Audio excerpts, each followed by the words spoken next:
Hey everyone, this is Mike. Today we are back in Lost Ark Online, as there's a couple of new things that we can talk about when it comes down to both the Korean server as well as the Russian server itself. Now, on the Russian server we got two new classes as well as the migration from the mail.ru client to the my.games client, and when it comes down to the Korean version, we have a new class that has been introduced to the game as well. So let's talk about that one very quickly. First, we don't know a whole lot about it, of course, because we only had this little gameplay teaser that you're seeing in the background of the video. It's basically the Scouter class. They have a submachine gun, they look kind of like a robotic suit that they are wearing as well, and then they have their little scouter drone, which is probably why the class is called Scout. They're basically going to be doing a bunch of combination attacks between both you and your weapons that you have available to you, as well as this little scout drone to move about, to lock down areas, that kind of stuff. The empowered version of this class also looks incredibly cool. When you go into like your empowered state, looks fantastic. This class doesn't necessarily speak too much to me personally, for me to play, but it does look pretty cool, especially this empowered state. So if I ever were to level one up, it would definitely be to play around with this empowered state, as the normal version of the class doesn't necessarily seem all too appealing to me personally, because I much more prefer something like the other two classes that we're going to be talking about in this video. But Scouter is going to be coming out soon, I believe, on the Korean version. Not quite sure if it's already there or not, because this was teased about a week or two ago, I think, at this point. So who knows, maybe at this point it is already out on the Korean server, but I'm not quite sure because I don't play on the Korean version anymore.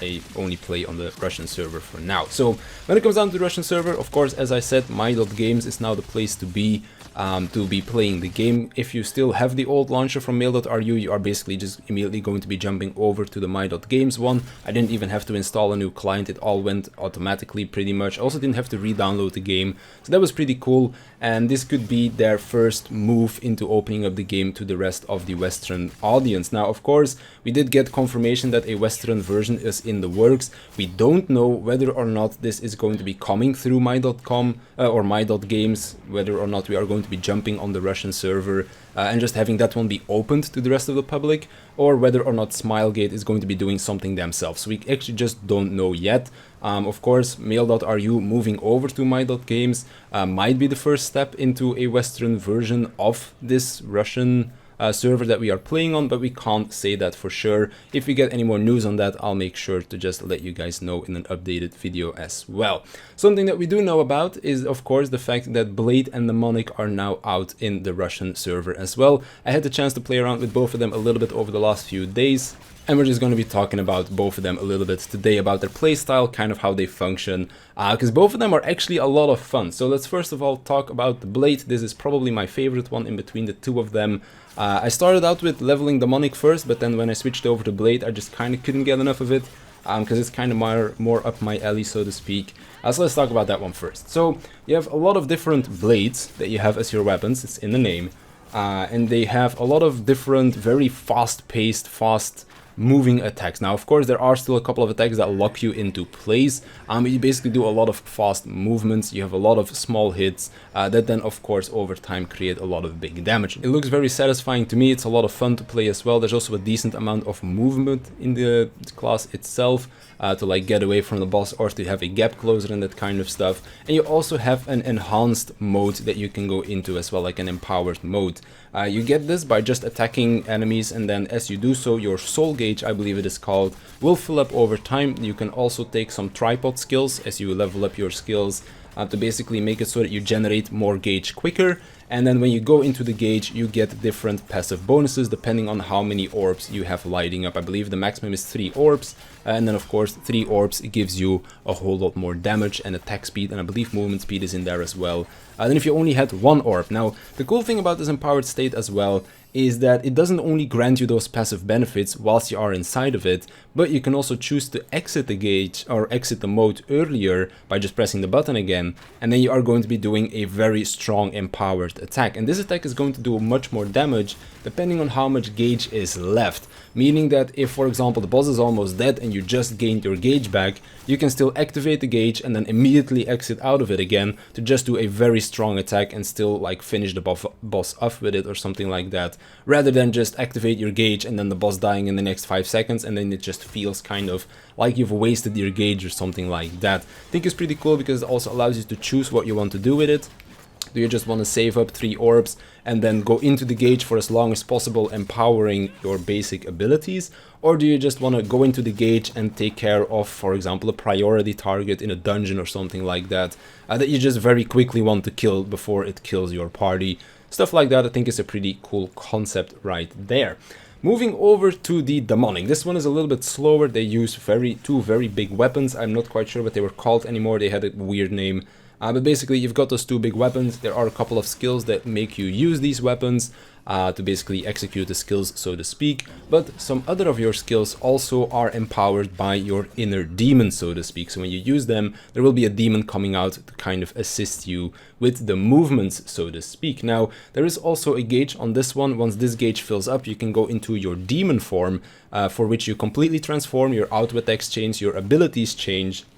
And then as long as you have a gauge active, you can just stay into this demon form and do a bunch of damage through that. You can also exit the gauge earlier if you want to do so, but you don't get a flashy attack like you do with the blade. You basically just transform back. You might want to do this sometimes on a boss fight as well, for example when the boss isn't doing anything, because transforming back to your human form does take a little bit of time, so you don't necessarily want to be animation locked in your transformation when the boss is wailing away at you or something like that. I do have a little bit of an issue with going into the demon form. As with the blade, it is all very fluent, like you just build up your gauge and you go into it whenever you want, either with 1, 2 or 3 orbs active, and you can also exit whenever you want by just using that strong attack. But when it comes down to the demonic, you build up your gauge, and when it is full, you basically have to go into the demon form, because if you do not go into demon form, your gauge is going to be decreasing again by like 20% or something like that. And then it takes some time for you to, of course, build that gauge to 100% again. And then the next time you reach 100%, you again need to go into it immediately, or you lose your gauge again. So it's kind of annoying that you can't really control the timing all that well, whereas with the blade, you're just like, okay, I come up to a certain point in the dungeon, I want to use my gauge for this specific mob pack or mini boss or something like that. Whereas with the demonic, it's pretty much gauge is full, you gotta go, or you just gotta wait until you build up that gauge again after you've lost it. So I'm not a huge fan of that one. Once you exit the demon form, your form goes on a cooldown for a little bit, during which the gauge is locked, so you can't necessarily build gauge whilst that is on cooldown, and then eventually it will just unlock again and you can start building gauge to go into your next demon form again. I do think that the demon form is so much cooler than the empowered state of the blade, as with the blade nothing special really happens, it's just some bonuses to attack speed, damage, that kind of stuff. Of course, the finisher attack is pretty cool, but it's definitely nothing compared to what the demonic can do in their demon form. Definitely a whole lot cooler. So there's definitely 2 sides to the coin. On one hand, the demonic looks a whole lot cooler, has a whole lot more just cool looking attacks, but on the other hand, I do feel like the blade feels a little bit better to play for me personally, of course, because this is just kind of my opinion.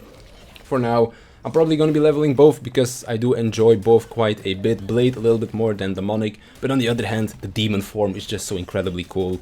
And it's something that you can also get some extra abilities for, by the way, so definitely looking forward to unlocking some more stuff for that. But that's going to be it for this video. We have a couple of new things: the scouter that is coming to Korea, the merge with the my.games client, and then of course the blade and then the demonic coming on the Russian server as well, meaning that we're only going to be missing 2 classes, if I'm not mistaken, on the Russian version, which is going to be the Holy Knight, I believe it is called, and then of course the scouter when that comes out. I don't think there was any other class introduced that we don't have on the Russian server right now. So yeah, that's gonna be it for me. I want to thank you for watching. I want to thank my Patreons for supporting me, and I'll see you in the next one.